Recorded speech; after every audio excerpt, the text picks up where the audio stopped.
कि देश में सर्वाधिक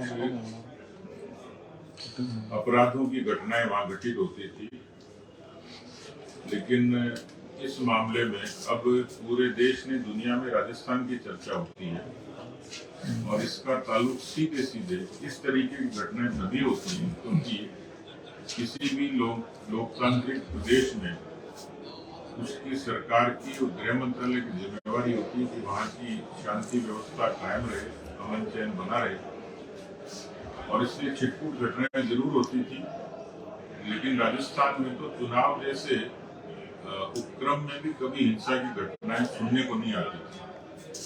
रेडियो और दूरदर्शन पे बिहार की और उस तरीके के प्रदेशों की घटनाओं की बराबर खबरें आती थी, तो मन में एक इस तरीके की पीड़ा और आशंका होती थी कि कभी ऐसा हमारे प्रदेश में नहीं हो। लेकिन अब जो लगातार घटनाएं होती हैं उससे राजस्थान इस समय सर्वाधिक अशांत प्रदेशों की श्रेणी में आ गया, और इसका यदि ठीक तरीके से विश्लेषण करेंगे तो समझ में आता है कि अशोक गहलोत की सरकार में जो विफलता का पैमाना उस पर जो पहली सीढ़ी है वो है कानून व्यवस्था, पूरे तरीके से बिगड़ चुकी है।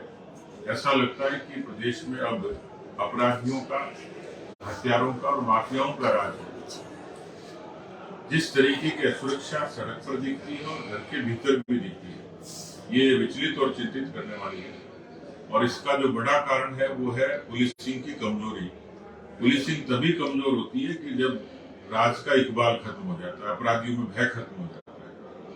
तो अफसोस ये है कि राजस्थान का पुलिस महकमा, राजस्थान के गृह मंत्री जो मुख्यमंत्री भी हैं, वो इन घटनाओं पर यदा कदा बयानबाजी करके अपना पल्ला झाड़ लेते हैं और प्रतिशत गिनाने में लगते हैं। मुझे लगता है कि ये प्रतिशत गिनाने का मसला नहीं है। जिस तरीके से नीचे पुलिस कमजोर हुई है उसका सीधा कारण है कि इस राज्य में पुलिस को राजनीतिक हस्तक्षेप के जरिए प्रभावित करने की कोशिश की गई है। पोस्टिंग भी वैसे ही होती है और उसके बाद उनका मनोबल गिराने की हर कोशिशें होती हैं।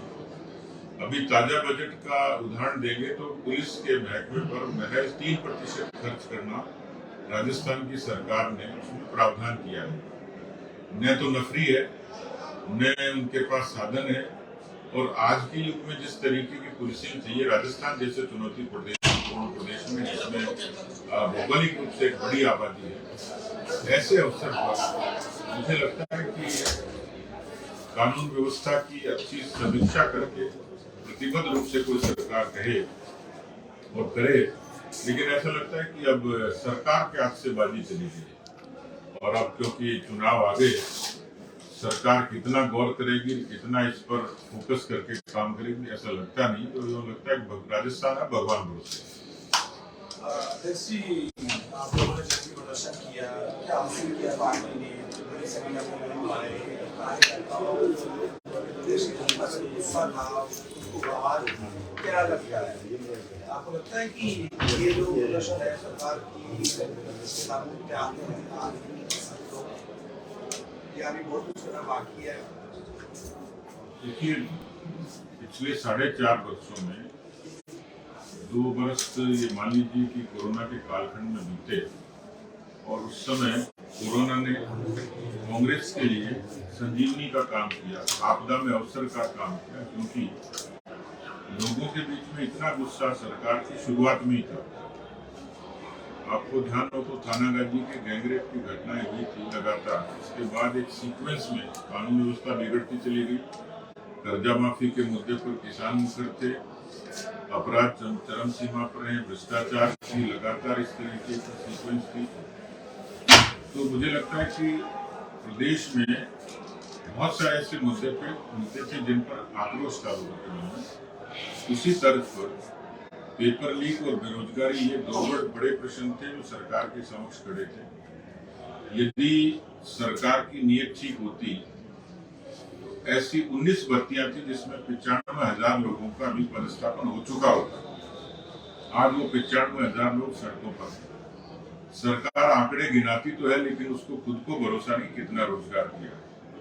इसलिए दूसरे तरीकों की तो छोड़िए, और इस कारण लोगों में बेरोजगारी से भी ज्यादा जो दंश था वो था पेपर लीक का। उस पेपर लीक पर राजस्थान के हर हिस्से में नौजवान उद्वेलित है। अलग अलग तरीके से उसने प्रतिकार किया। भारतीय जनता युवा मोर्चा का पेपर लीक को लेकर ये छठा प्रदर्शन था। इसमें 2 में मैं शरीक रहा और जिस तरीके का जो दृश्य था कि दमन से उसको दबाने की कोशिश की, कोई अधिकारी, कर्मचारी या नेता कोई सुनने के लिए आया नहीं, न सरकार की तरफ से कोई बयान आया। इसका मतलब साफ है कि सरकार संवेदनाएं खो चुकी है।